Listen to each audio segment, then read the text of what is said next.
Blippar was founded initially by me and my co-founder and CTO Omar. And like most startups in Britain, it was thought of in a pub. So me and Omar were hanging out in a pub in Surrey called the Black Swan, and we started joking about imagine the Queen coming to life out of a 20-pound banknote.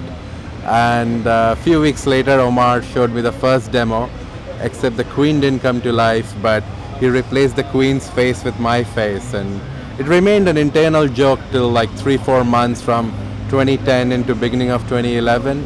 And one day we had this eureka moment where we thought, if a banknote can come to life, the entire world we see is interactive around us, and that's how Blippar was born.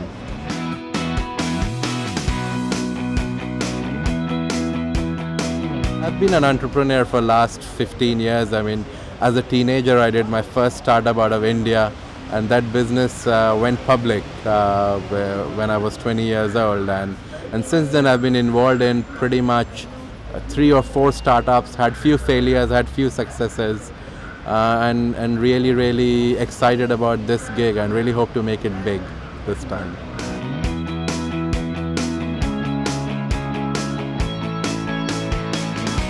So today we have offices out of United Kingdom in London and in New York, and we are our cost base wise we are well invested in these 2 countries, and we have clients from all over the world, probably 20 to 30 countries, but heavily concentrated in the United Kingdom area and in US area, and I think we plan to grow probably another 4 countries in next 2 years.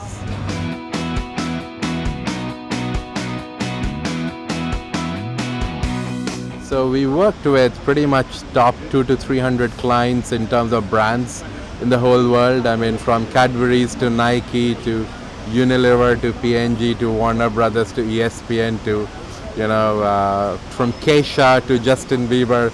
It's really wide spectrum, but anybody who's a leading publisher, like a leading newspaper or a leading brand or a leading celebrity, those are the kind of people who are promoting their image or their content via Blippar.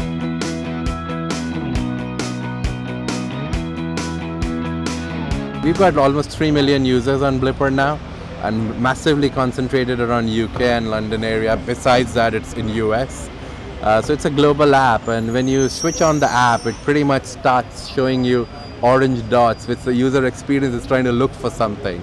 And the moment it finds something blippable, I mean, today the only way a user gets to know something's blippable either through the catalog of the app or by seeing the blipper be on things, and that's what our users are used to. And immediately you interact with something's blippable, the image comes to life, and it could be anything from a video being played or an interactive game or a coupon or a sweepstake to getting really dynamic information like tube status. You can blip the Oyster card and instantly you get to see what's the tube status of all London Underground lines. So experiences could vary.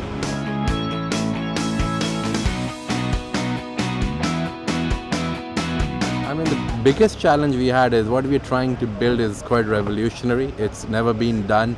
A single interactive browser for the real world. We're trying to bridge the physical real world with the digital world. I mean, all kind of predecessors we have in the space have either been experiences of QR codes or location-based augmented reality, where with the base of a compass you're trying to point things.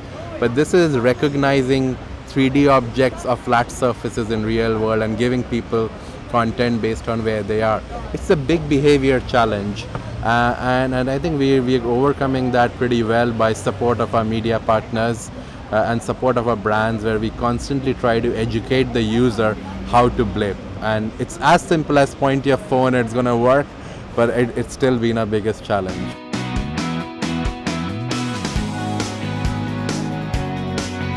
Absolutely. I mean, blip is the verb, and to be very honest, we didn't come up with it. That's what our users started calling it. And the technical people like yourself, me, journalists, marketeers, call this space augmented reality. But think about it. I mean, users don't call tweeting as microblogging, or they don't call website as HTML pages, right? So augmented reality is a very technical word, and this space needs the verb. And we thought we are in the best position to, because we are the single brand and single browser, That's how our brand started communicating. Blip this ad, blip this product, and I hope it becomes genuinely a commonly used jargon very soon.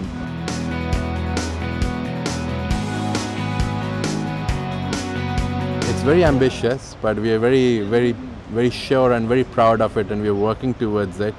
We really want to make everything you see in this planet blippable.